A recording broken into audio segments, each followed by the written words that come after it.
The honey jars caught the late afternoon sunlight like captured amber flames as Florence Vance guided her wagon down the dusty main street of Superior, Arizona Territory, in the spring of 1883, her heart pounding with equal parts hope and desperation, because she had exactly $14 to her name and winter had taken everything else.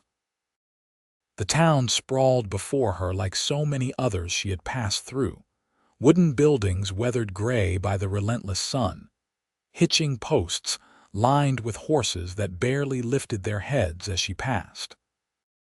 But Superior was different because this was where her money would run out, where she would have to make her stand or admit defeat and return to St. Louis with nothing but shame to show for her journey west. Florence was 22 years old, and she refused to go back to her aunt's house and hear those words again, the ones that said she was too stubborn, too independent, too foolish to think a woman could make her own way. She had learned beekeeping from her father before the consumption took him 3 years ago, and then kept his hives going even after her mother passed the following winter. The bees had been her salvation and her companions, and when her cousin had tried to claim the property, she had loaded what she could save into this wagon and headed west where land was cheap, and a person could disappear into a new life. The wagon wheel hit a rut, and several jars clinked together dangerously. Florence steadied them with one hand while guiding the horses with the other, searching for somewhere to set up. She had 32 jars of honey left from the 40 she had started with in New Mexico. Some she had sold, some had broken on the rough roads, and now these precious remaining jars represented everything between survival and starvation. A general store stood on the corner, its sign reading Morrison's Supplies. Florence pulled the wagon to a stop outside, set the brake and climbed down, her legs stiff from 3 days of near-constant travel. Her dress was coated with trail dust, and she knew her dark blonde hair had escaped its pins in at least a dozen places, but there was nothing to be done about that now. She needed to find out if the store owner would buy some of her honey, or at least tell her where she might sell it. The interior was dim and cool, crowded with barrels and sacks and shelves packed with goods. A thin man with spectacles looked up from behind the counter, his expression neither welcoming nor hostile, just the tired look of someone who had seen too many desperate travelers come through. "Help you, miss. I have honey to sell," Florence said, lifting her chin. "Pure wildflower honey from hives I tend myself. It is the finest you will find, and I am asking a fair price." The man shook his head before she even finished. "Got 3 cases in the back already. Apache woman brings it down from the mountains, undercuts any price you could offer." Florence felt her stomach drop but kept her expression steady. "Perhaps I could speak to the restaurant or a hotel. Might try the Silver Bell Saloon. They serve food, might want honey for the kitchen." He gestured vaguely down the street. "Or you could try some of the outlying ranches, but most folks out here make do with molasses or do without."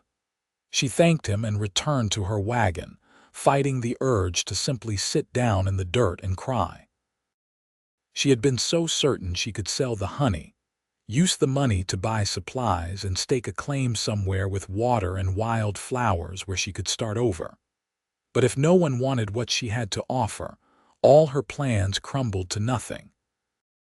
The Silver Bell Saloon was exactly what she expected, the kind of establishment her mother would have told her to cross the street to avoid. But Florence had long since abandoned the luxury of propriety. She tied up the wagon and carried 2 jars inside, blinking as her eyes adjusted to the dim interior. It was early yet, not quite evening, and only a handful of men occupied the tables. A woman in a worn red dress played piano in the corner, her fingers moving across the keys with mechanical precision. The bartender was a heavy-set man with impressive mustaches who looked her up and down with unconcealed surprise. "We do not serve ladies," he said, not unkindly. "I am not here to drink. I am here to sell honey." Florence set the jars on the bar where the light from the window could illuminate them. "For your kitchen, if you serve food. This is pure honey, no additives, perfect for cooking or for drinks. I can offer you a good price." The bartender picked up one jar, held it to the light, and frowned. "Kitchen is not mine to manage. You would need to speak to Ben about that." "Then may I speak to Ben?" "He is not here. Runs a ranch about 5 miles north of town. The Broken Creek Ranch. Owns this place but only comes in twice a week or so." The bartender set the jar down. "You could ride out there, I suppose, but Ben Irving is not what you would call sociable. Keeps to himself, does not do much business with strangers." Florence's mind caught on the name. Irving. "What manner of man is he?" The bartender shrugged. "Fair enough, I suppose. Pays on time. Lost his family some years back and has been alone ever since. Works his ranch with just a couple of hired hands, runs cattle, keeps his head down. Like I said, not sociable, but not a bad sort either. A ranch would need supplies. A rancher might buy in bulk." Florence felt a small spark of hope kindle in her chest. "How do I find this Broken Creek Ranch?" "Follow the main road north out of town. Watch for a turnoff marked with a pile of white stones. Follow that track about 2 miles, you cannot miss it." He paused. "Word of advice, though, miss. Ben Irving does not take kindly to unexpected visitors. You might want to wait until he comes to town." But Florence could not afford to wait. Her money would barely cover a week at a boarding house, and she needed to sell her honey now, while it was still perfect. "Thank you for the directions," she said, gathering her jars. The sun was lowering toward the horizon as she drove her wagon north, painting the desert in shades of orange and gold. The heat of the day was finally breaking, and a cool breeze carried the scent of sage and dust. Florence allowed herself to imagine success. Perhaps this Ben Irving would buy all her remaining jars. Perhaps he would know of others who might want to purchase honey regularly, and she could establish a route, a business, a future. The turnoff appeared exactly as described, and Florence guided the wagon onto a rougher track that wound through scrubby hills dotted with mesquite and palo verde trees. She saw cattle in the distance, red and white shapes grazing in the lengthening shadows. The ranch buildings appeared around a bend, a house and barn and several outbuildings arranged around a dusty yard. It was neat enough, but had the look of a place where only the essential maintenance got done, where no one cared about appearances. Florence stopped the wagon near the house and climbed down, suddenly aware that she was a woman alone approaching a strange man's property at dusk. But she had come too far to turn back now. She straightened her dress, tucked away a few loose strands of hair, and walked to the door. She knocked firmly, then stepped back to wait. For a long moment nothing happened, and she wondered if perhaps he was not home. Then the door opened and a man stood there, silhouetted against the dim interior light. He was tall, with broad shoulders and a lean build that spoke of hard physical work. His dark hair needed cutting, and his jaw was shadowed with several days of beard growth. But it was his eyes that struck her most, a startling blue-gray that looked at her with a mixture of surprise and something that might have been wariness. He was perhaps 30 years old, though the lines around his eyes suggested someone who had known more than his share of trouble. "Can I help you?" His voice was deep, rough from disuse, as though he did not speak often. Florence found herself momentarily flustered, which annoyed her. She had not come here to be affected by a man's appearance. "Are you Ben Irving?" "I am. My name is Florence Vance." The bartender at the Silver Bell Saloon said you own the establishment and might be interested in purchasing honey for the kitchen. She gestured back toward her wagon. "I have the finest wildflower honey, and I can offer you a better price than you will find elsewhere." Ben Irving's expression did not change. "I do not manage the day-to-day operations of the saloon. You should speak to Marcus, the bartender." "I did speak to him. He directed me to you." Florence refused to be dismissed so easily. "Surely you make decisions about what supplies to purchase." "I do not, generally. I leave that to Marcus." He started to close the door. "Please." The word came out more desperately than Florence intended. "I have traveled a long way. I just need someone to give my honey a chance. One taste and you will see the quality." Something in her voice must have reached him because he paused, his hand still on the door. For a long moment he simply looked at her, and Florence found herself unable to look away from those storm-colored eyes.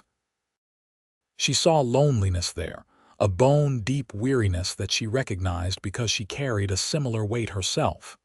"It is nearly dark," he said finally.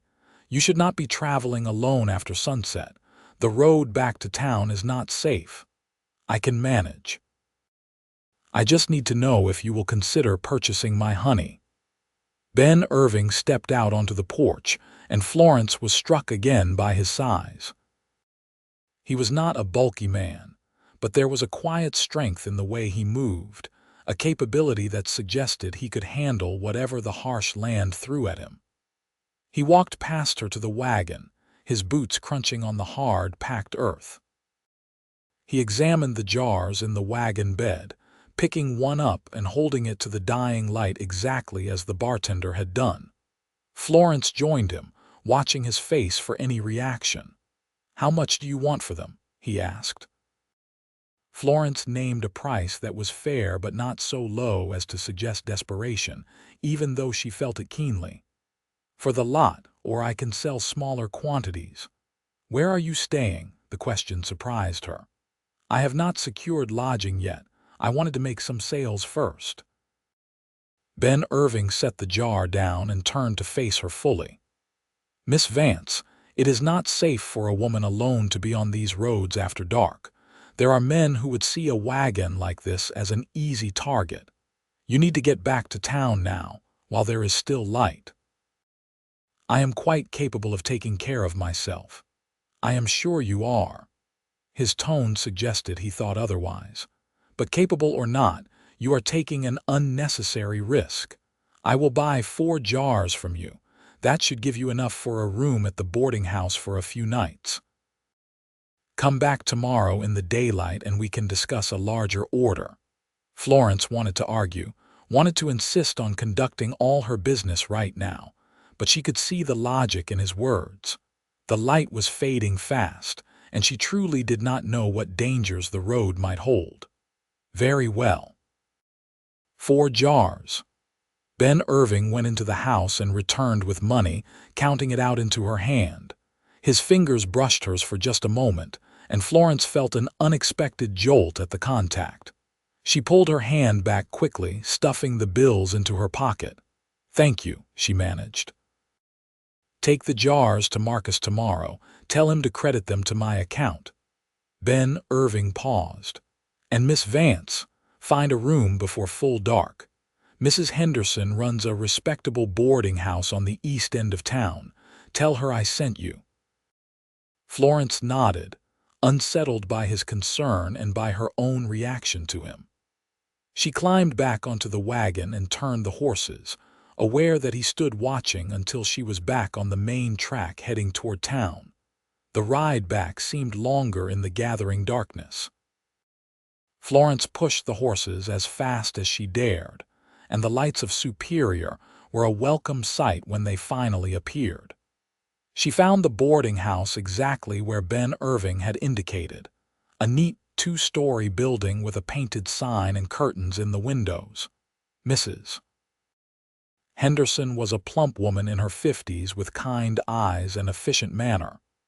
"Any friend of Ben Irving's is welcome here," she said when Florence explained. "Though I confess I am surprised he sent anyone. He keeps very much to himself these days."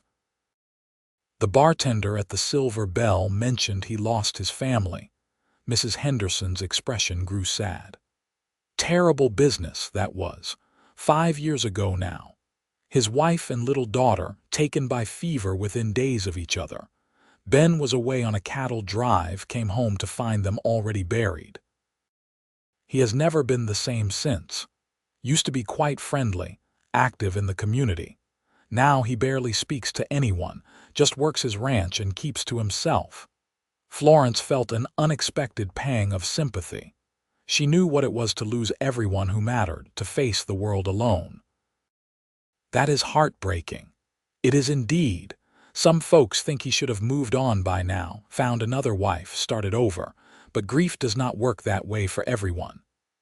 Mrs. Henderson showed Florence to a small but clean room on the second floor. You are welcome to take meals in the dining room. Breakfast is at 7, supper at 6. That night Florence lay in an actual bed for the first time in weeks, staring at the ceiling and thinking about Ben Irving's eyes, the sadness she had seen there, the way his hand had felt against hers for that brief moment. She told herself it was only sympathy, recognition of a fellow lonely soul. She had not come west looking for romance. She had come looking for independence, for a life she could build with her own hands. But sleep was a long time coming, and when it did, she dreamed of blue-gray eyes and a voice rough from disuse. Morning came bright and hot, the sun already beating down by the time Florence finished breakfast and prepared to head into town. She needed to find the silver bell, deliver the 4 jars to Marcus, and then figure out her next move. The money from Ben Irving would keep her housed and fed for perhaps a week if she was careful. She needed to sell more honey, needed to find steady buyers, needed to make this work. The silver bell was quieter in the morning light, the air inside stale with the smell of last night's tobacco and spilled beer. Marcus was wiping down the bar when she entered, and he nodded in recognition. You are the honey lady from yesterday, Florence Vance. Mr. Irving purchased 4 jars and said I should bring them to you to credit to his account. Marcus's eyebrows rose. Did he now? That is interesting. Ben usually does not involve himself in supply purchases. He examined the jars she set on the bar. This is fine-looking honey. I will give you that. Mr. Irving suggested he might purchase more. Is there anyone else in town you think might be interested? I have 28 jars remaining and I am hoping to establish regular customers. You could try Doc Stevens. He sometimes uses honey for medicinal purposes, and the cafe down the street might take a few jars. Marcus paused. But if you are looking to stay in these parts, you might think about setting up properly, getting some land and starting your hives here. Imported honey will not sell as well as local, and you will burn through your stock without a way to replenish it. Florence had thought of that, of course, but land required money she did not have. I would need to find property with water and flowers, somewhere the bees would thrive. Up in the hills there are places with springs, wildflowers in the spring and summer. You would need to file a claim, prove you could work it. Not easy for a woman alone, but not impossible either. Marcus returned to wiping the bar. Just something to consider. Florence left the silver bell with her mind churning. She spent the rest of the morning visiting the cafe, the doctor's office, and several other businesses, managing to sell another 6 jars.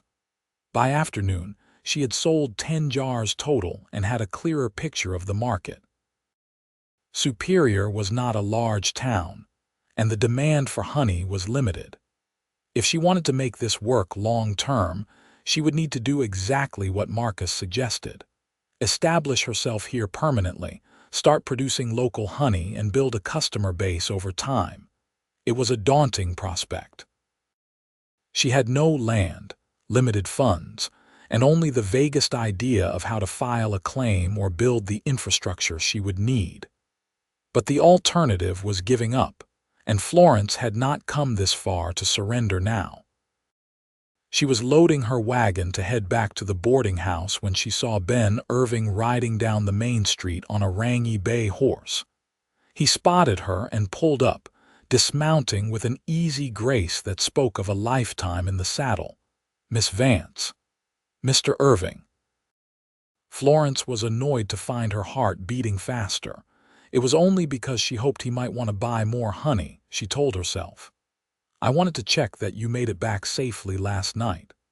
"As you see, I did." He nodded, his expression giving nothing away. "Have you had any luck with sales today?" "Some. I sold to the cafe and the doctor, and your 4 jars to the saloon, but it is clear that Superior cannot absorb all my remaining stock." Florence hesitated, then decided to be direct.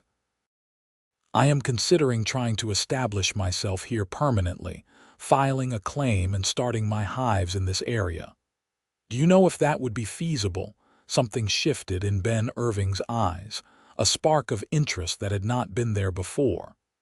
"You would stay, not continue traveling?" "I have to stop somewhere, and this seems as good a place as any. I know beekeeping, I know the business. I just need land and time to build up my operation." She met his gaze squarely. "Is there land available that might suit?" "There is land up in the hills, near the creek that runs through my property actually. Flowers there in spring and summer, mesquite flowers too. You would need to file with the land office, but homestead claims are still available if you can prove you will work the land." "And you do not mind someone claiming land near yours?" Ben Irving was quiet for a moment.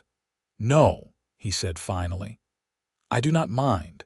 In fact, if you are serious about this, I could show you the area, help you find a suitable spot. I know the land around here better than the clerk at the land office." Florence felt that flutter in her chest again and firmly suppressed it. This was business, that was all, a practical arrangement that would benefit them both. "I would appreciate that, Mr. Irving. Call me Ben, and I will call you Florence if you do not object. Formality seems a bit unnecessary out here." "Florence is fine." "Good. Can you ride a horse, or do you need to take your wagon?" "I can ride, though I do not currently have a horse. I have a mare at the ranch that will suit you. Come out tomorrow morning, early before the heat sets in. We will ride up into the hills and I will show you what is available." It was settled so quickly that Florence barely had time to reconsider. She agreed to meet him at the ranch at dawn, and Ben Irving tipped his hat to her before mounting his bay and riding off. Florence watched him go, trying to ignore the way her stomach had flipped when he said her name. That evening at the boarding house, Mrs. Henderson served a supper of beef stew and fresh bread, and Florence found herself seated with several other boarders, including an older couple and a young man who worked at the mining office. The conversation turned to local affairs, and Florence learned more about Superior and its inhabitants. "Town's been growing since the mining operations expanded," the young man, whose name was Paul, explained. "We get about 500 people now, enough to support businesses but small enough that everyone knows everyone else's business." "I am hoping to establish a honey business here," Florence said. "Is there much trade with other nearby towns?" "Some. There is a regular freight wagon that runs to Florence and then on to Phoenix. You might be able to arrange to ship goods that way if you are producing more than local demand." Florence filed that information away. She was getting ahead of herself, planning shipping routes when she did not even have land yet, but it felt good to think in terms of possibilities rather than limitations. That night, she prepared carefully for the morning ride, laying out her most practical dress and making sure her boots were in good repair.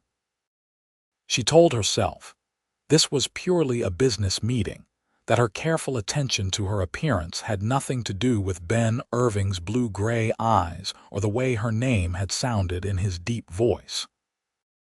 She slept fitfully and woke before dawn, dressing by candlelight and creeping downstairs to avoid waking the other boarders. The town was still mostly dark as she hitched her horses to the wagon and drove out to the Broken Creek Ranch, the air cool and fresh with the promise of the coming day. Ben Irving was waiting in front of the barn when she arrived, already saddled up on his bay. A smaller chestnut mare stood beside him, also saddled and ready. He looked different in the early morning light, younger somehow, as though the dawn brought a brief respite from whatever burdens he carried. "You are punctual," he said, something that might have been approval in his voice. "I see no point in wasting daylight." He helped her dismount from the wagon and showed her where to tie the horses, then brought the chestnut mare forward. "This is Daisy. She has a gentle mouth and an easy gait. You should have no trouble with her." Florence had not ridden in over a year, but it came back quickly enough, the feel of the horse beneath her, the rhythm of the movement. They started out at a walk, heading north from the ranch buildings and climbing gradually into the rocky hills. The land was beautiful in the soft morning light, all golden and amber with touches of green where hardy plants clung to life. Ben Irving rode slightly ahead, occasionally pointing out landmarks or features of the terrain. He spoke more than he had the previous day, as though the open land freed something in him that was constrained in town or around others. "That is where my northern property line runs," he said, gesturing toward a line of stones. "Beyond that is unclaimed land, part of the public domain. There is a spring about half a mile from here, never goes dry even in the worst summers. Mesquite and palo verde trees, some scrub oak in the draws, wildflowers in the spring, thick as a carpet in good years." They rode on, climbing higher, and Florence felt her excitement building.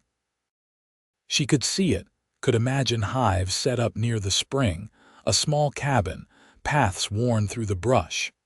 It would be hard work, backbreaking work, but it was possible. It was real.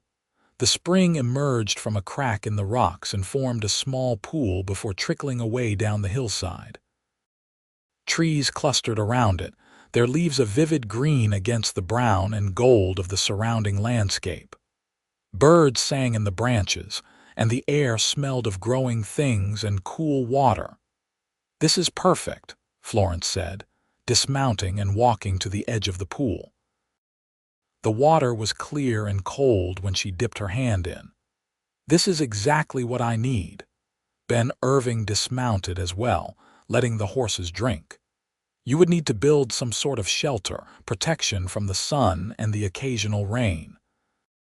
And you would need to be able to defend your claim, prove you are working the land. I can do that." Florence straightened, turning to face him. "How do I start? What are the steps?" He explained the homesteading process, the need to file at the land office, the requirements for proving up the claim. His knowledge was thorough and practical, and Florence found herself grateful for his help.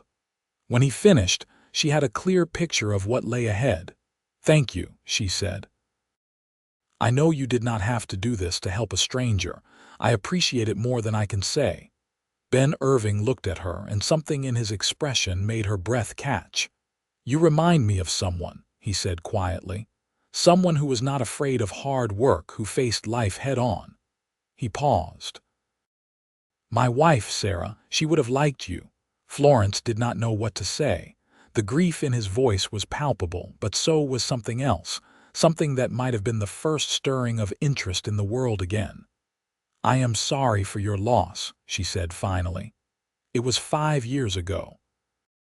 Some would say I should be over it by now. Grief does not follow schedules or expectations. You feel what you feel for as long as you feel it." He nodded slowly. "Most people do not understand that." They stood in silence for a moment, the sound of water and birdsong surrounding them.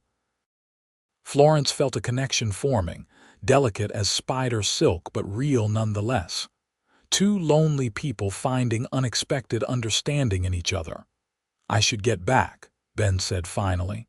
"I have work waiting. But I can ride with you to the land office later this week if you would like. Help make sure the filing is done properly." "I would like that." They rode back down to the ranch, the horses picking their way carefully over the rocky ground. When they reached the ranch buildings, Ben helped Florence down from the mare, his hands strong and sure on her waist. For a moment, they stood close enough that she could see the flecks of gray in his blue eyes, could smell the scent of leather and sage that clung to him.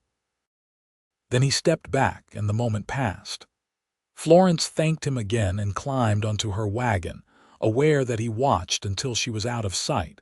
Over the next few days, Florence threw herself into preparation. She visited the land office with Ben Irving as promised, filed her claim on the 160 acres surrounding the spring, and paid the filing fees that took a significant chunk of her remaining money. She sold more jars of honey, managing to find buyers for all but the last 10, which she decided to keep as starter stock for when she could harvest from her own hives.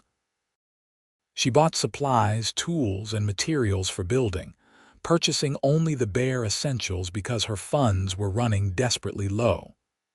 She bought lumber for a small shelter, nails, a hammer, rope, canvas for temporary protection.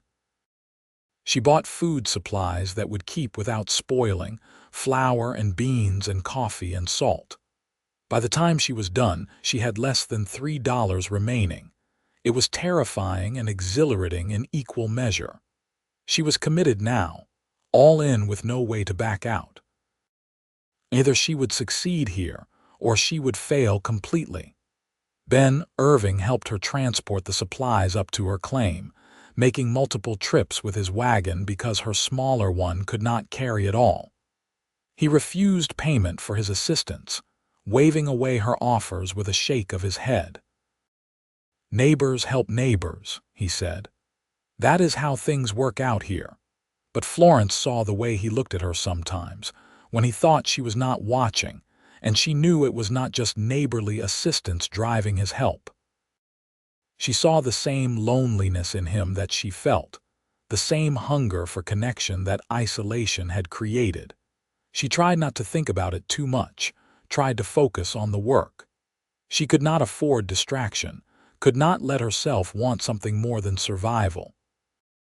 But it was difficult when Ben Irving stood nearby, his shirt sleeves rolled up and his forearms brown from the sun, helping her lay out the frame for her shelter. It was difficult when he smiled at something she said, a rare expression that transformed his face and made her heart skip.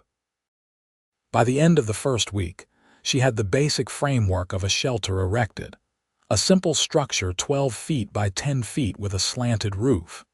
It was not much, but it would keep out the rain and provide shade. She strung canvas over the roof temporarily, and knew she would need to find proper roofing material before the summer monsoons arrived.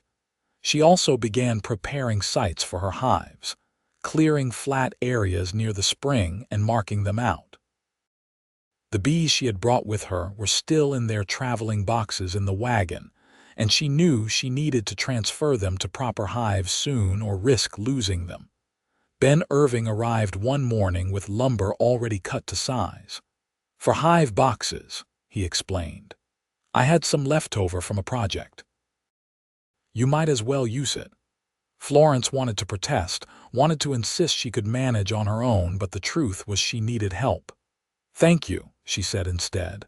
"I will pay you back when I can. No need. Like I said, neighbors help neighbors." They worked together through the morning, assembling hive boxes according to Florence's specifications. She showed him how the frames fit inside, how the bees would build comb on the wooden strips, how the whole thing could be lifted out to harvest honey without destroying the hive. "It is clever," Ben said, examining a completed box. "I had no idea there was so much to it. Most people do not. They just see the final product and have no concept of the work involved." Florence wiped sweat from her forehead. "My father used to say that beekeeping was part science, part art, and part prayer. You have to understand the bees, respect them, work with them rather than against them. He taught you well. He taught me everything. He always said I had a gift for it, that the bees trusted me." She smiled at the memory, bittersweet as it was. When he died, keeping the bees was the only thing that made sense. Everything else fell apart, but the bees needed me. That was enough to keep going. Ben Irving was quiet for a moment. "I understand that," he said finally. "After Sarah and Emma died, the ranch was all I had. The cattle needed feeding, the fence needed mending. The work did not stop just because my world ended. Some days, it was the only thing that got me out of bed." It was the most personal thing he had shared, and Florence felt the weight of trust it represented. It helps, does it not, having something outside yourself that needs you? It does. Though some days I wondered if I was just going through motions, if there was any point to it all. He looked at her directly. "Until recently, I had mostly concluded there was not much point, that I was just passing time until my own time ran out. And now I am not so sure. Maybe there is more to it than just passing time." The air between them felt charged, heavy with unspoken things. Florence found she could not look away from his eyes, from the raw honesty she saw there. She recognized it because she felt the same way, had felt the same way for so long that she had almost forgotten there might be another way to live. "I am glad," she said softly, "that you are not sure anymore. I think certainty about darkness is its own kind of prison." "It is." Ben Irving reached out and tucked a loose strand of hair behind her ear, his fingers gentle against her skin. "You have brought light into my darkness, Florence Vance. I did not expect that." Her breath caught. "Ben, I know we have only just met. I know you came here to build a life, not to take on someone else's grief and isolation. But I have to tell you that I have not felt this alive in 5 years. You have done that somehow." Florence felt tears prick her eyes. "You have done the same for me. I thought I was only running away, only trying to survive. But you have made me think that perhaps I deserve more than just survival." He cupped her face in his hands, rough palms warm against her cheeks. "You deserve everything, Florence. Everything good this world has to offer." When he kissed her, it felt like coming home and setting off on an adventure all at once. His lips were gentle but sure, and Florence melted into the kiss, her hands coming up to rest on his chest. She could feel his heart beating rapidly beneath her palm, could feel the tremble in his hands that told her he was as affected as she was. When they finally pulled apart, they were both breathing hard. Ben rested his forehead against hers, his eyes closed. "I did not mean for that to happen," he said. "I am not sorry it did. Neither am I." He opened his eyes and smiled, that rare expression that transformed his face. "But I do not want you to think I expect anything. I know you need to focus on your claim, on building your business. I do. But that does not mean there is not room for other things as well." Florence felt bold, reckless in a way she had never allowed herself to be. "I have spent 3 years focusing only on survival, on just getting through each day. Maybe it is time I let myself want something more." "What do you want, Florence?" She looked at him, this man who had appeared in her life just days ago but who felt somehow essential, as though some part of her had recognized him before her mind caught up. "I want to build my business. I want to prove I can make it on my own. But I also want to see where this goes, whatever this is between us. Is that too much to ask?" "No." Ben Irving kissed her again, softly this time. "That is not too much at all." They worked side by side for the rest of the day, assembling hive boxes and hauling water from the spring, and a dozen other tasks that Florence's claim required. But something had shifted between them. A wall had come down, and they talked as they worked, sharing stories and dreams and the small details that make up a life. Florence learned that Ben had grown up in Texas, the son of a ranch foreman, that he had always wanted his own spread, and had worked for 10 years to save enough to buy the Broken Creek Ranch. She learned that his wife Sarah had been a teacher, that they had met when Ben had gone into town to buy supplies, and she had been organizing a school fundraiser. She learned that their daughter Emma had been 4 years old when the fever took her, that she had loved horses and flowers and singing. "I think Sarah would approve of you," Ben said as the sun was setting, and they sat on the ground near Florence's half-finished shelter, sharing water from a canteen. "She always said I needed someone who would not let me retreat too far into my own head. Someone stubborn enough to drag me back to the world of the living. I can be stubborn," Florence admitted. "Some would say to a fault. I would say it is your greatest strength." Ben reached over and took her hand, lacing his fingers with hers. "Florence, I know this is fast. I know we have only known each other a handful of days, but I need you to know that I am serious about this, about you. I am not looking for a passing distraction or someone to ease my loneliness temporarily. If we are doing this, I want to do it right." Florence's heart was pounding so hard she was sure he must be able to hear it. "What does doing it right mean to you?" "It means courting you properly. It means giving you the time and space you need to build your business without pressure from me. It means being honest about what I want, which is a future with you if you will have me." "You want a future with me? After less than a week?" "I know it sounds insane, but yes, I do. I have lived in darkness for 5 years, Florence. I know what emptiness feels like. And in just these few days, you have shown me what it feels like to want to live again, to look forward instead of just surviving today. That is not something I am willing to let go of without at least trying to see where it leads." Florence felt tears slipping down her cheeks. "I want that too. God help me. I want that so much it terrifies me." Ben Irving pulled her close, and she buried her face in his shoulder, breathing in his scent and feeling the solid warmth of him. They sat like that as the stars came out, as the desert cooled and night sounds began around them. Finally, reluctantly, Ben said he needed to get back to his ranch, that he had cattle to check and a dozen other chores waiting. "I will come back tomorrow," he promised. "We can work on getting your bees transferred to the new hives." Florence nodded, not trusting her voice. She watched him ride away in the moonlight, then turned to her small shelter and the bedroll she had laid out inside. Sleep came slowly, her mind replaying the day, the kiss, the conversation. She had come west looking for independence and found something she had not expected, a reason to stay. The following weeks fell into a pattern. Florence worked on her claim during the day, building improvements, preparing her hives, hauling water and supplies. Ben Irving came by most mornings, helping with the heavier work before heading back to his ranch.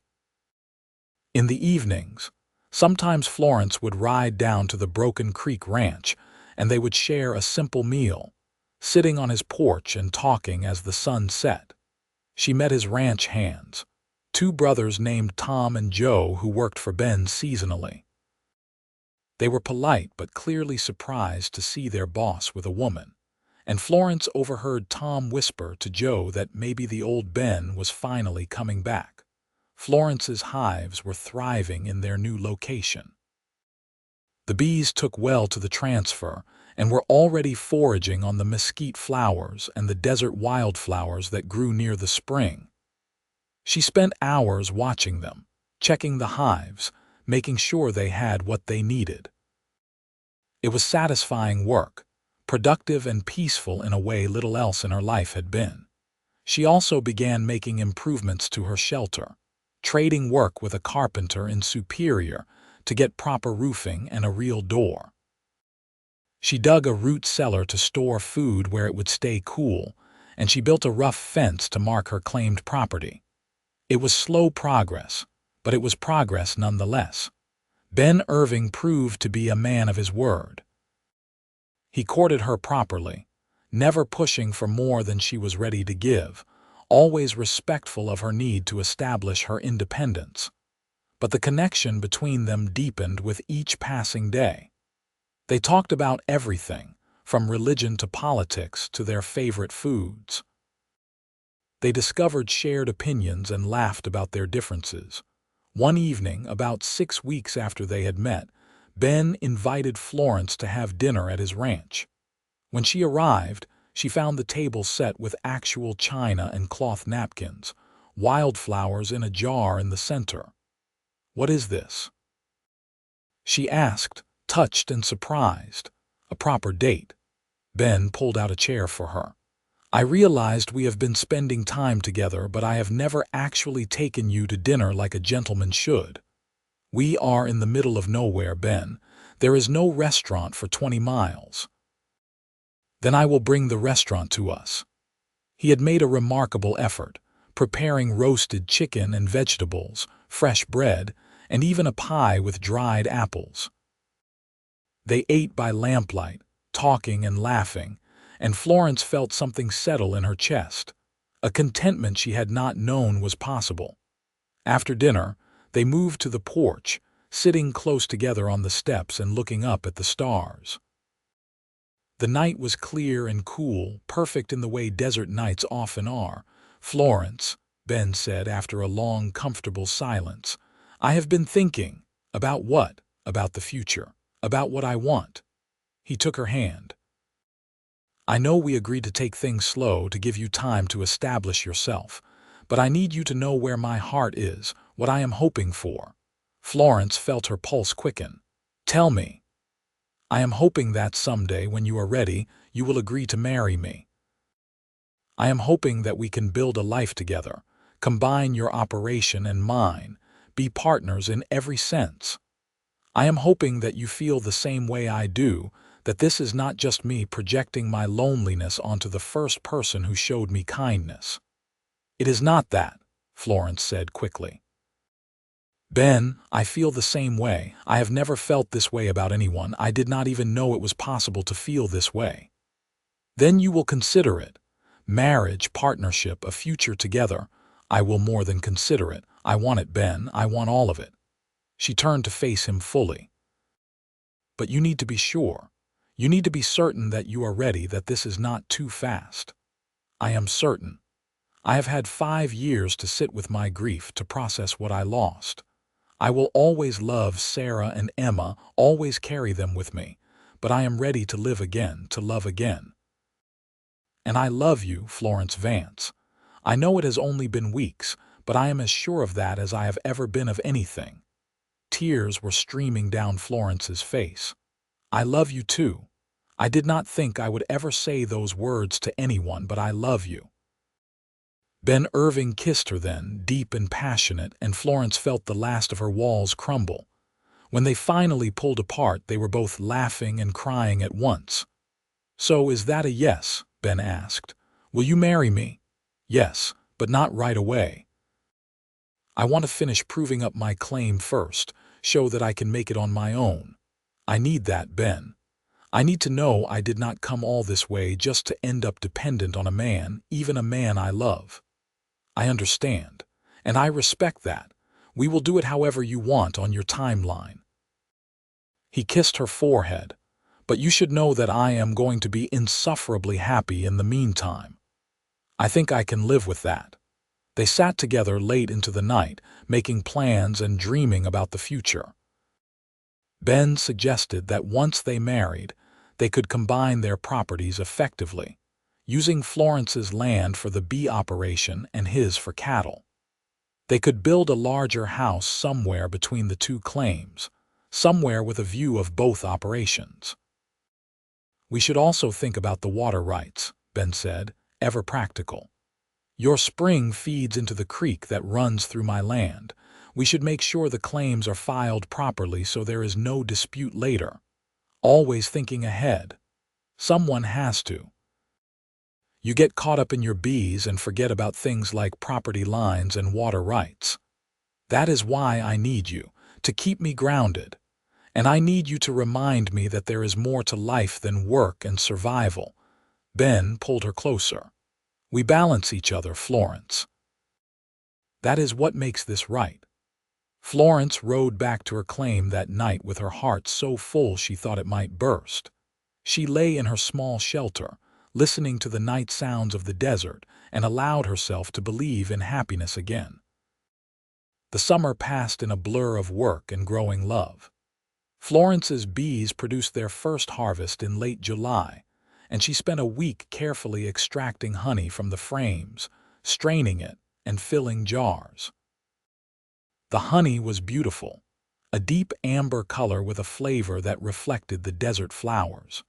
She sold most of it through Marcus at the Silver Bell and to various shops in Superior, but she kept several jars back for herself and Ben. Ben Irving continued to court her with a combination of practical help and romantic gestures. He repaired her wagon when a wheel cracked. He brought her fresh vegetables from his garden. He taught her to shoot better, insisting she needed to be able to defend herself and her property. And every few days, he brought her flowers, whatever was blooming, even if it was just scrubby desert plants that most people would not look twice at. They spent every free moment together, and Florence found herself constantly surprised by small things. The way Ben listened when she talked, really listened, as though her words mattered. The way he anticipated her needs without being asked. The way he looked at her sometimes, as though she was the most precious thing in his world. In late August, Florence made her first payment to the land office, proving her continued work on the claim. The clerk examined her paperwork and noted the improvements she had made. "You are doing well, Miss Vance," he said. "Better than most who file claims. At this rate, you will have no trouble proving up in the required time." It was satisfying to hear, confirmation that she was on the right track. She left the land office and found Ben Irving waiting outside with the horses. They had planned a ride up into the hills, a rare afternoon off from work.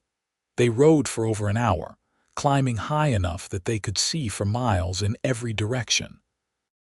Superior was a tiny cluster of buildings in the distance. Florence's claim and Ben's ranch were laid out below them like a map. "I have been thinking," Ben said as they sat on a flat rock overlooking the valley. "About timing." "What about it? About when we should get married?" "You said you wanted to finish proving up your claim first, and I respect that. But that could take years, and I am not sure I want to wait years."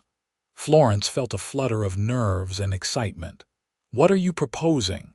"That we get married this fall after the summer work is done. You can keep working your claim just as you have been, keep building your business. But we would be married, partners officially. We could start building a house on the property line, somewhere that belongs to both of us equally. This fall. That is only a few weeks away." "I know. And if it is too fast, I understand. But Florence, every night I ride back to my empty house and wish you were there. Every morning I wake up and the first thing I think about is when I will see you again. I do not want to wait any longer than necessary." Florence looked out over the valley, at the land she had claimed and the ranch that Ben worked. She thought about the life they could build together, about partnership and love and the future stretching before them. She thought about her fierce need for independence and realized that marrying Ben would not take that away. He had never asked her to be anything other than who she was. "This fall, then," she said, turning to look at him. "Let us get married this fall." Ben Irving's face split into a grin that took years off his age. He grabbed her and kissed her soundly, and they both laughed like children, giddy with happiness and possibility. The next weeks were a whirlwind of preparation. Florence and Ben decided on a simple wedding at the church in Superior, with a small gathering afterward. Mrs. Henderson offered to help with the arrangements and insisted on making Florence a proper wedding dress. "It is not every day we have a wedding in Superior," she said, her eyes shining. "And certainly not one that has brought Ben Irving back to the living. You let me do this, dear." Florence found herself swept up in the excitement. She had never been the type to dream about weddings, but there was something wonderful about the way the community came together to celebrate. The cafe owner offered to make a cake. The mercantile owner gave them a discount on household goods. Doc Stevens gave Florence a set of medical supplies for her and Ben, saying every household needed basics on hand. "You have made an impact here," Doc Stevens told her. "Not just with your honey, though that has been appreciated, but with what you have done for Ben. He was slowly dying of loneliness, even if his body kept going. You brought him back." The wedding was set for the last Saturday in September, a date that gave them enough time to prepare, but not so long that they had to wait through another winter. Ben spent his free time working on a house that sat exactly on the property line between his ranch and Florence's claim. It was not large, just 3 rooms and a porch, but it was solid and well built, with windows that would let in light and a fireplace for cold nights.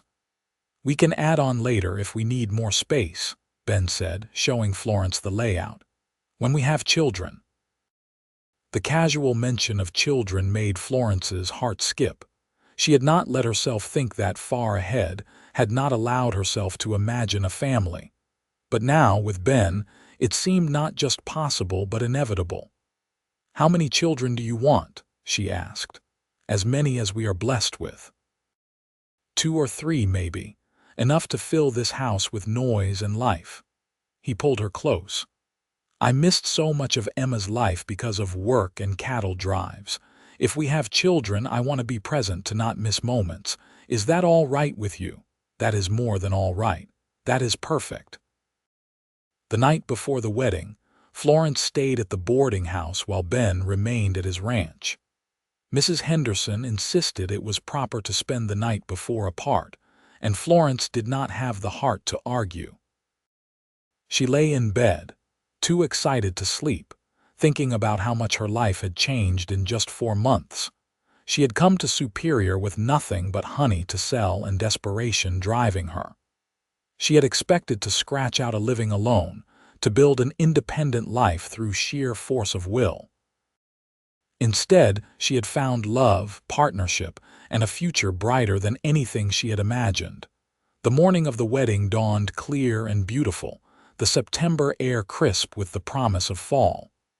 Mrs. Henderson helped Florence into the dress she had made, a simple but elegant design in cream-colored fabric with lace at the collar and cuffs. Florence barely recognized herself in the mirror. "You look beautiful," Mrs. Henderson said, tears in her eyes. "Ben Irving is a lucky man." "I think I am the lucky one." The church was full when Florence arrived, more people than she had expected. It seemed the whole town had turned out to see Ben Irving get married again, to witness his return to life.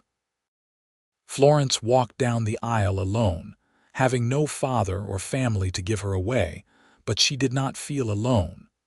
She felt surrounded by community, by people who had accepted her and supported her. And at the front of the church, Ben Irving waited, looking more handsome than she had ever seen him in a new suit, his hair neatly cut, his face clean-shaven. But it was his eyes that caught her, those blue-gray eyes that had first captivated her, now shining with love and happiness. The ceremony itself was simple. They spoke their vows clearly, promising to love and honor each other, to be partners in all things. When the pastor pronounced them husband and wife, Ben kissed Florence with a tenderness that made her feel cherished beyond measure.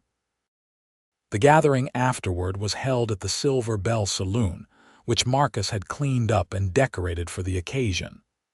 There was food and music and dancing, and Florence found herself swept from person to person, accepting congratulations and well wishes. Ben never strayed far from her side, his hand always finding hers in the crowd. "Are you happy?" he asked during a rare quiet moment. "I am happier than I have ever been in my life." "Good." Because I plan to spend the rest of our lives making sure that never changes. As the sun set, Ben and Florence slipped away from the celebration, riding together on Ben's bay horse toward their new home. The house stood waiting for them, lamps already lit inside by someone thoughtful. Ben dismounted and lifted Florence down, then scooped her up and carried her across the threshold. "Welcome home, Mrs. Irving," he said, setting her down gently. Florence looked around the small house, at the simple furniture they had collected, at the windows showing the darkening sky. It was not much, but it was theirs, built exactly between their two operations, belonging to both of them equally. "Home," she repeated, savoring the word. "I like the sound of that." That night they made the house truly theirs, coming together with a passion and tenderness that left them both breathless. Later, lying in Ben's arms, Florence felt a completeness she had not known was missing. "I love you," she whispered into the darkness. "I love you too," Ben replied, his voice rough with emotion. "Thank you for finding me, Florence. Thank you for not giving up on me. Thank you for seeing me, for letting me be who I am." They fell asleep tangled together, and for the first time in years neither of them felt alone. The first year of marriage brought challenges and joys in equal measure. Florence continued to work her bee operation, expanding from the original hives to nearly 20 by the following spring. The honey was in high demand, and she established a regular shipping route to Phoenix and even to Tucson. Ben helped with the heavy lifting and the business side, but he never tried to take over or make decisions without her input. They were true partners, each respecting the other's expertise. Ben's cattle operation also thrived, benefiting from Florence's organizational skills and attention to detail. She helped him negotiate better prices with buyers and streamlined his record keeping. Together, they made more money than either could have made alone, but more than the business success, they built a life.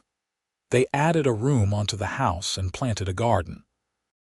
They got a dog, a cattle dog puppy that Ben brought home one day and that Florence immediately fell in love with. They hosted dinners for friends and neighbors, and their home became known as a place of warmth and welcome. In late spring of 1884, Florence realized she was pregnant. She told Ben one evening after supper, watching his face carefully for his reaction. For a moment he simply stared at her, and then tears welled up in his eyes. "A baby," his voice shook. "A baby. Due in late fall, I think." Ben pulled her into his arms and held her so tightly she could barely breathe. When he finally released her, his face was wet with tears. "I never thought I would have this again. After Emma, I thought that part of my life was over. Are you happy about it?" Happy does not begin to cover it. "I am terrified and overjoyed and grateful all at once." He placed his hand on her still flat stomach. "Thank you, Florence. Thank you for giving me this. We are giving each other this." The pregnancy progressed smoothly, though the summer heat made Florence uncomfortable, and she had to reduce her time working in the bee yard. Ben became almost comically protective, insisting she rest more, worrying constantly about her health. Florence found it both touching and occasionally irritating. "I am pregnant, not made of glass," she told him one day when he tried to prevent her from lifting a jar of honey. "I know, but I cannot help worrying. I lost Sarah and Emma to fever, the thought of losing you." Florence softened immediately. "You will not lose me. I am healthy and strong, and Doc Stevens says everything is progressing perfectly. You need to trust that." "I am trying." In November of 1884, on a cold, clear night, Florence went into labor. Ben rode frantically to town to fetch Doc Stevens and Mrs. Henderson, then paced outside the bedroom while the women worked. It was a long labor, lasting through the night and into the following morning, but finally, Florence gave birth to a healthy baby boy. "You have a son," Doc Stevens announced, opening the bedroom door. And your wife is doing just fine."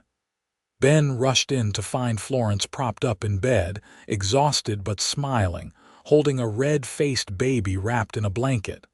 "Meet your son," she said softly. Ben took the baby with trembling hands, looking down at the tiny face with an expression of wonder. "He is perfect. You are perfect."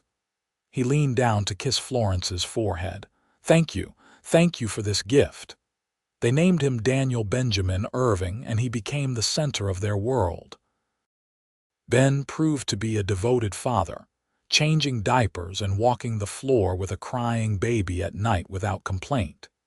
He had meant what he said about being present, about not missing moments, and he threw himself into fatherhood with the same dedication he brought to everything else. Florence recovered from the birth and slowly returned to her work with the bees, though at a gentler pace. Mrs. Henderson came out regularly to help with Daniel, and Florence found herself part of a community of women who shared advice and support. It was a kind of family she had never had before, and she treasured it. As Daniel grew from infant to toddler, Florence and Ben continued to build their operation. They bought more land, expanded both the cattle herd and the number of beehives. They hired more help, and Florence trained several young people in beekeeping, passing on the knowledge her father had given her. In the spring of 1886, Florence discovered she was pregnant again. This time the news was met with joy but less shock. They knew what to expect now, knew the shape that their family would take. Their second child, a daughter they named Sarah Catherine after Ben's first wife, arrived in late autumn, an easy birth that left Florence feeling much less exhausted than the first. Sarah would be honored, Ben said, holding his daughter and crying unashamedly. And Emma would have loved having a little sister. "Tell me about them," Florence said. "Tell me about Sarah and Emma. I want to know everything." And so Ben talked, sharing memories he had locked away for years. He told Florence about Sarah's laugh, about the way she always sang while she cooked, about her passion for teaching and her endless patience. He told her about Emma's fascination with butterflies, about the way she used to hide cookies in her pockets, about how she would fall asleep on his shoulder every evening. "I will never forget them," Ben said finally, "but I am no longer living in the past. I have a present and a future now, and they are full of love and life. I think Sarah would be glad about that. I think she would too." The years passed with the rhythm of seasons and the milestones of family life. Daniel grew into a serious boy who loved working with his father and the cattle. Sarah inherited her mother's way with bees, and by age 5 could walk through the bee yard without a single sting. In 1889, Florence gave birth to twin boys, Thomas and Joseph, named after Ben's loyal ranch hands who had both moved on to their own operations but remained close friends. The house was expanded twice more to accommodate the growing family. What had started as 3 rooms became 8, sprawling across the property line with additions that reflected different stages of their life together. Florence's bee operation became one of the largest in the territory, and Ben's cattle ranch was known for producing high-quality stock. But more than the business success, more than the material prosperity, they built a life rich with love and connection. Their children grew up watching their parents work together, seeing daily evidence that partnership and respect were the foundation of a strong marriage. They grew up surrounded by community, by people who cared about them and looked out for them. Florence sometimes thought about the desperate woman who had driven into Superior in 1883 with 32 jars of honey and $14 to her name. That woman had been running from loss and looking for survival. She could never have imagined the richness that awaited her, the love that would transform her life. On a cool evening in the fall of 1895, Florence and Ben sat on their porch, watching the sunset paint the desert in shades of gold and purple. The children were inside doing homework or playing, and for a moment they were alone together, as they had been that first evening when Ben had told her about the land near his property. "You ever regret it?" Ben asked. "Coming west, settling here, marrying me?" Florence turned to look at him, at the man who had become her whole world. His hair was graying now at the temples, and the lines around his eyes had deepened, but he was still the most handsome man she had ever seen. More importantly, he was still the kindest, most devoted partner she could have imagined. "Not for a single moment," she said honestly. "Every choice I made led me here to you, to this life. How could I regret that? I just want you to know that you saved me. That night you showed up at my door trying to sell honey, you saved my life. I was not really living before you came. And you saved mine. You gave me a place to belong, a partnership that made me stronger rather than diminishing me. You gave me love when I did not even know I needed it." Ben pulled her close, and they sat together as the stars came out, as they had done countless times over the years. Inside the house, their children's voices rose in laughter over some game or joke. In the bee yard, the hives hummed with activity. In the pastures, cattle grazed peacefully. "Your sweetness is all I need," Ben said softly, echoing words he had said to her in their early days. "That is still true. It will always be true." "And your strength is all I need," Florence replied. "Together we have everything." They sat in comfortable silence, two people who had found each other against all odds, who had built a life and a love that would endure for all their days. The lonely cowboy and the woman who came to sell honey had become partners, parents, and proof that even in the harsh wilderness of the Arizona Territory, love could bloom as reliably as desert wildflowers after rain. Years continued to unfold with their particular mixture of joy and challenge. The children grew and developed their own personalities and dreams. Daniel, their eldest, proved to have a gift for business, and by his teenage years was helping to negotiate contracts for both the honey operation and the cattle sales. Sarah, true to her early promise, became Florence's right hand in the bee yard, developing an intuitive understanding of the hives that even Florence sometimes envied. The twins, Thomas and Joseph, were inseparable and shared their father's love of ranching, spending every available moment working with the cattle and horses. In 1898, when Daniel was nearly 14, he came to his parents with a proposal that showed maturity beyond his years. "I have been thinking about the business," he said over supper one evening. "We should consider expanding into wax products, candles, and such. There is a growing market for them, and we have the raw materials." Florence and Ben exchanged glances, impressed by their son's initiative. "That is an interesting idea," Florence said. "What research have you done?" Daniel pulled out a notebook filled with calculations and market data he had gathered from various sources. He had clearly put serious thought into the proposal, and by the end of his presentation, both Florence and Ben were convinced. They gave him permission to start small, producing candles in limited quantities to test the market. Within a year, the candle operation had grown to rival the honey sales in profitability. Daniel managed the production with the help of several workers Florence trained, and the Irving family business expanded once again. It was satisfying to watch their son take initiative and succeed, to see the values of hard work and innovation they had tried to instill being put into practice. Sarah, meanwhile, had taken to keeping detailed journals about the beehives, noting everything from weather patterns to flower availability to honey production. At age 12, her records were meticulous enough that Florence began to rely on them for making decisions about hive management. "You have your grandfather's gift," Florence told her daughter. "He would be so proud of you." "Tell me about him," Sarah asked, as she often did. Florence never tired of sharing stories about her father, about the man who had first introduced her to the magic of beekeeping. In sharing those memories, she kept him alive not just for herself, but for the next generation. The twins were wilder than their older siblings, full of energy and always getting into some kind of trouble.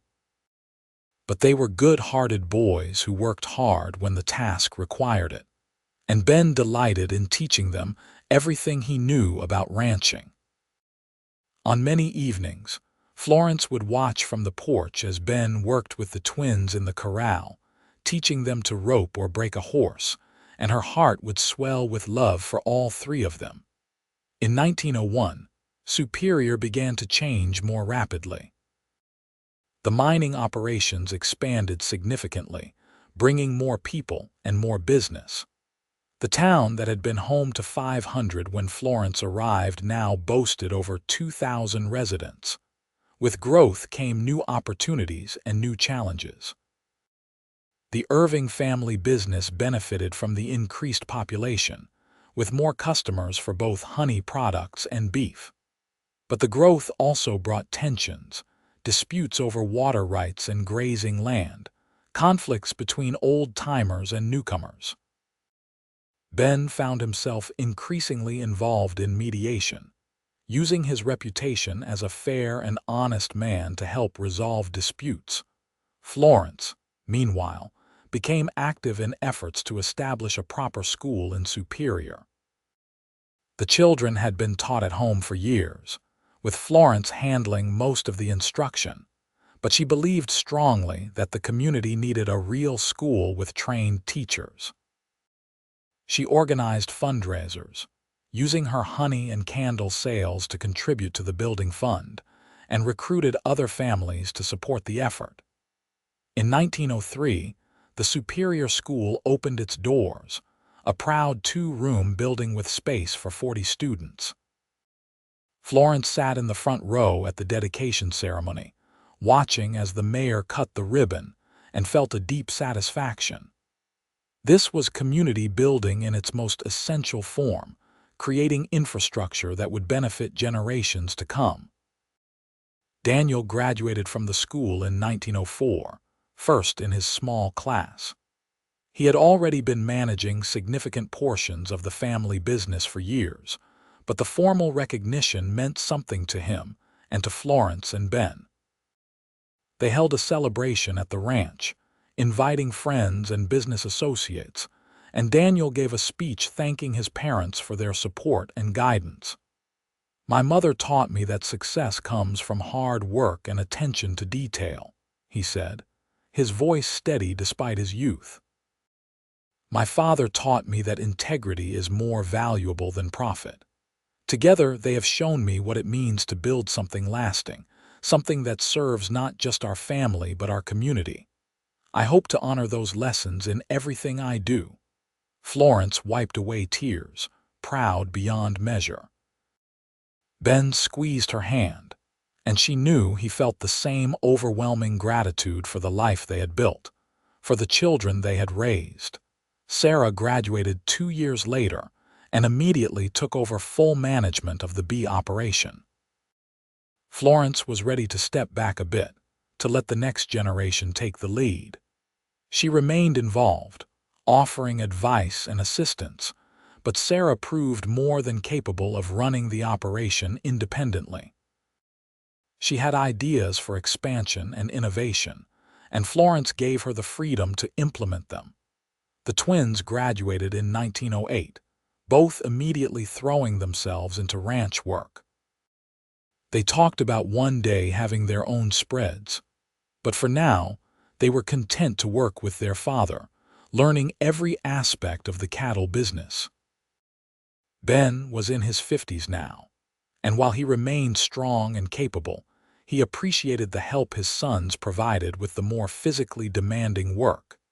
As the children grew into young adults and began to think about their own futures, Florence and Ben found themselves with more time alone together.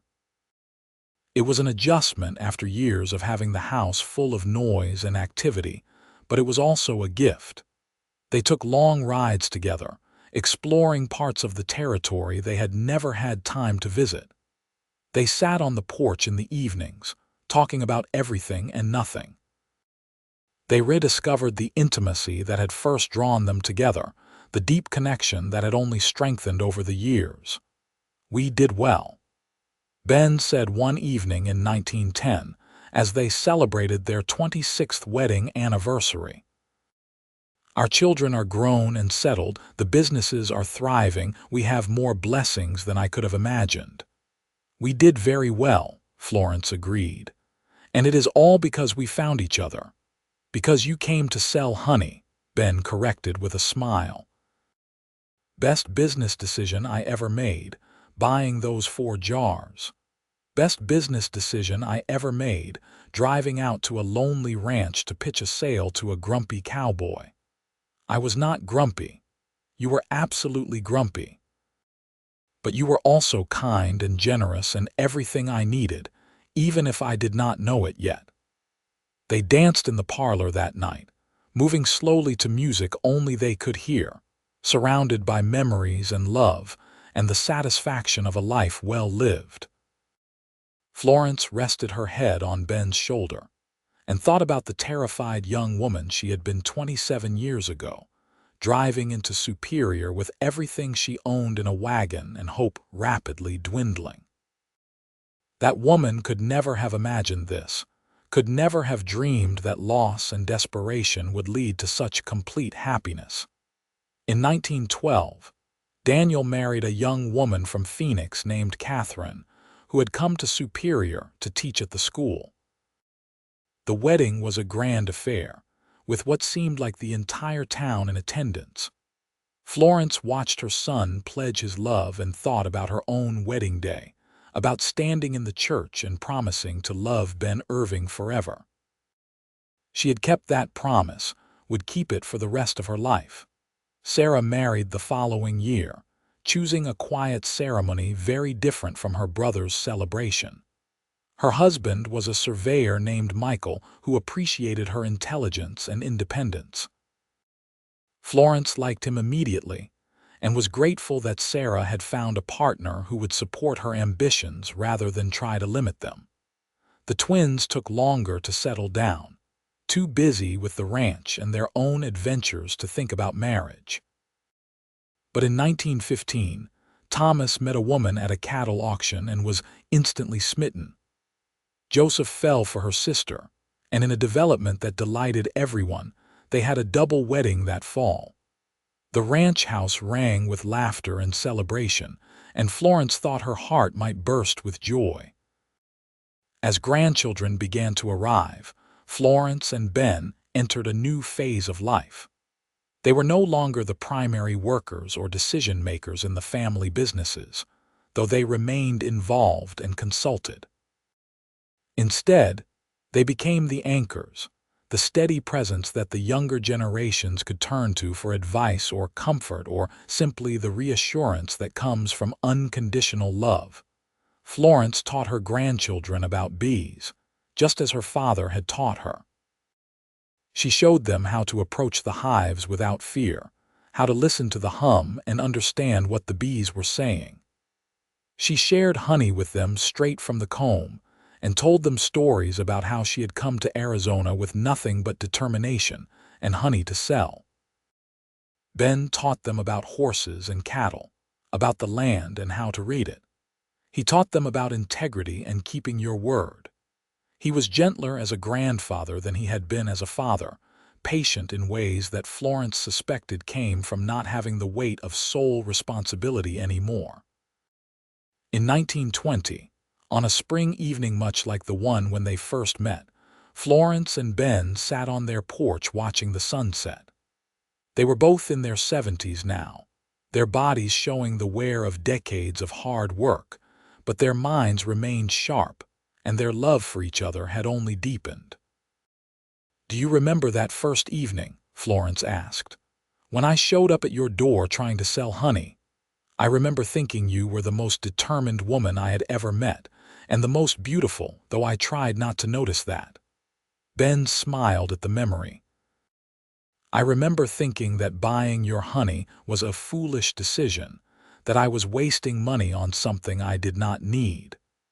And yet you bought 4 jars. Best purchase I ever made. Those 4 jars of honey bought me a future I had given up hoping for." He took her hand, their fingers intertwining with the ease of long practice. "You saved me, Florence. I have told you that before, but I need you to know I mean it. Without you, I would have slowly withered away, going through motions until I died. You gave me life again. And you gave me a home, a family, a place to belong. You gave me partnership and respect and love beyond anything I dreamed possible." Florence leaned her head on his shoulder. "We saved each other, Ben. That is the truth of it." They sat in comfortable silence as the stars emerged one by one. Inside the house, they could hear the sounds of family, grandchildren playing, and adult children talking. The beehives hummed in the yard, and cattle lowed in the distance. Everything they had built together surrounded them, physical evidence of the life they had created. "Your sweetness is all I need," Ben murmured, repeating the words he had spoken so many times over the decades.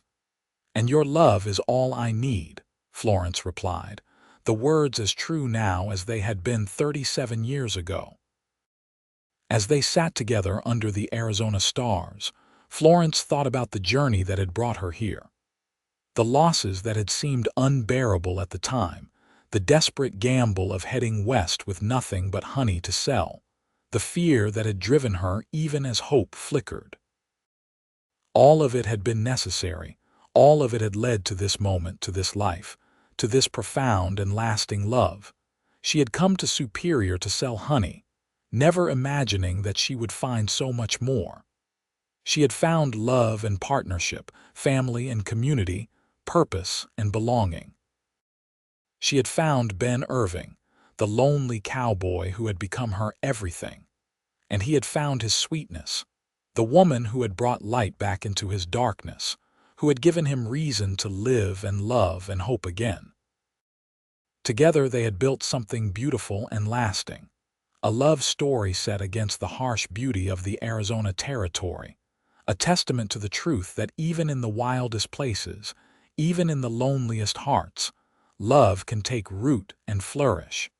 The years that followed were gentle ones. Florence and Ben grew old together with grace, surrounded by children and grandchildren who loved them deeply. They remained active in the community, attending church socials and town meetings, never losing interest in the world around them even as their own worlds narrowed to the comfortable radius of home and family. Florence continued to visit the bee yard well into her 70s, though she no longer did the heavy work. She would walk among the hives in the early morning, listening to the familiar hum, feeling the connection to her father and to the young woman she had been. The bees had been her salvation once, and they remained her joy. Ben spent his later years training horses, a less physically demanding pursuit than working cattle. He had a gift for it, a patience and understanding that young horses responded to. He would work with them in the corral while Florence watched from the porch, and they would exchange smiles across the distance, the easy communication of two people who knew each other completely. On a warm evening in late summer of 1925, Ben and Florence celebrated their 41st wedding anniversary. The family gathered at the ranch, 3 generations coming together to honor the couple whose love had created this thriving clan. There were speeches and toasts, laughter and tears, and a cake that the grandchildren had insisted on decorating themselves, resulting in a somewhat lopsided but enthusiastically loved creation. Daniel, now a successful businessman in his own right, stood to make a toast. "To my parents," he said, his voice thick with emotion, "who taught us what love looks like in practice, not just in poetry, who showed us that partnership means supporting each other's dreams, not limiting them, who built something lasting not just in business but in family and community. We are all here because of the life they created together, and we are all better people because of their example." Everyone raised their glasses, and Florence felt tears stream down her face. She looked around the room at the faces of her children, their spouses, her grandchildren, and felt overwhelmed by gratitude. This was legacy, this gathering of people who existed because she and Ben had found each other, who carried forward the values they had tried to instill. That night, after everyone had left and the house was quiet again, Florence and Ben lay in bed talking in the darkness as they had done for over 4 decades. "We did it," Florence said softly. "We built the life we imagined and more." "We did," Ben agreed. "And it was better than anything I could have dreamed, back when I thought I would spend the rest of my life alone. I am so glad you bought my honey that day. I am so glad you had the courage to knock on my door."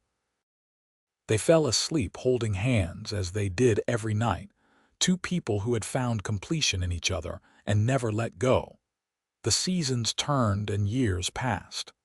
Florence's health began to decline in her late 70s, her body finally showing the wear of a long life lived fully. Ben remained strong for longer, but he never left her side, caring for her with the same devotion he had shown for over 40 years. On a cool October morning in 1928, Florence woke feeling peaceful and clear-headed despite her body's increasing frailty. Ben was beside her as he always was, and she reached for his hand. "Tell me the story," she said, her voice soft but steady. "What story?" Ben asked, though he knew. "How we met. How you saved me." Ben smiled and began to speak, recounting the evening a determined woman had shown up at his ranch with honey to sell and hope in her eyes. He told the story as he had many times over the years, never tiring of it, never forgetting a single detail. Florence listened with her eyes closed, picturing it all. The sunset, the wagon, Ben's wary expression that had slowly opened to hope. The moment when everything changed, when two lonely people had found each other against all odds. "Your sweetness is all I need," Ben said, finishing the story as he always did. "And yours is all I need," Florence whispered. She squeezed his hand one more time, looked into his blue-gray eyes that she loved so dearly, and smiled. "Thank you for a beautiful life, Ben Irving." "Thank you for giving me life again, Florence Irving." She closed her eyes and slipped away peacefully, her hand still in his, her face serene. Ben sat with her for a long time, tears streaming down his face, grieving the loss while simultaneously feeling grateful beyond measure for every moment they had shared. The funeral was attended by what seemed like the entire county. Florence Irving had touched so many lives, built so much, contributed so significantly to the community that she was mourned deeply and genuinely. Her children and grandchildren spoke of her courage, her kindness, her determination, her love. They spoke of the legacy she left, not just in business but in the values she lived and the love she gave so freely. Ben stood at the graveside, watching as they lowered Florence's casket into the ground, and thought about the night she had come into his life. He had been dead inside, just going through motions, and she had brought him back to life. She had given him 23 more years than he would have had without her, years filled with love and purpose and joy. He lived for 2 more years, staying active and involved with family and business. But there was a hollowness to his days now, an emptiness that nothing could fill. He had loved Sarah deeply, and losing her and Emma had nearly destroyed him. But he had loved Florence differently, more deeply, with the accumulated wisdom and gratitude of a second chance. Losing her was like losing part of himself. On a spring morning in 1930, Ben Irving passed away peacefully in his sleep. He was 82 years old and had lived a full and remarkable life. His children found him in his bed, a faint smile on his face as though he had seen something wonderful in his last moments. On the nightstand beside him was a jar of honey, one of the original jars that Florence had brought to sell that first evening so many decades ago. He had kept it all these years, never opening it, preserving it as a reminder of the moment his life had changed forever. They buried him next to Florence, as he had requested, under a cottonwood tree with a view of both the ranch and the bee yards. The headstone reads simply, Ben Irving, beloved husband, father, and friend, and Florence Irving, beloved wife, mother, and friend. And beneath that, a single line that captured their entire story. She came to sell honey. He found his sweetness. The businesses they had built continued to thrive under the management of their children and grandchildren. The Irving name became synonymous with quality and integrity, a legacy that extended far beyond mere commercial success. The ranch and the bee operation remained in the family for generations, each new generation adding their own innovations while honoring the foundation that Ben and Florence had laid. The story of how they met, the honey seller and the lonely cowboy, became family legend, told and retold to children and grandchildren, a reminder that love can bloom in the unlikeliest places, that second chances are real, that courage and hope can transform lives. In Superior, Arizona, old-timers still spoke of Ben and Florence Irving with respect and affection decades after their deaths. They spoke of the lonely rancher who had withdrawn from life after tragedy, and the determined woman who had arrived with nothing but honey to sell and dreams to chase. They spoke of how two damaged souls had found healing in each other, had built something beautiful and lasting, had created a love story for the ages. And in the bee yards that still operated on the original land, Florence had claimed, the hives hummed with life season after season, a living testament to the woman who had come west with everything to lose and everything to gain, who had found not just survival but love, not just independence but partnership, not just a place to live but a home and a family and a legacy that would endure for generations. The sweetness she had brought to sell had indeed been all Ben Irving needed, but it had given him so much more. It had given him life and love, purpose and joy, a future where he had seen only emptiness. And he had given her the same, creating together a story that proved love could conquer loneliness, that courage could lead to happiness, that even in the wild and unforgiving landscape of the Arizona Territory, two hearts could find their home in each other. Their love story ended as all mortal stories must, but the impact of their lives together rippled outward through time, touching people they would never meet, inspiring hope in hearts not yet born.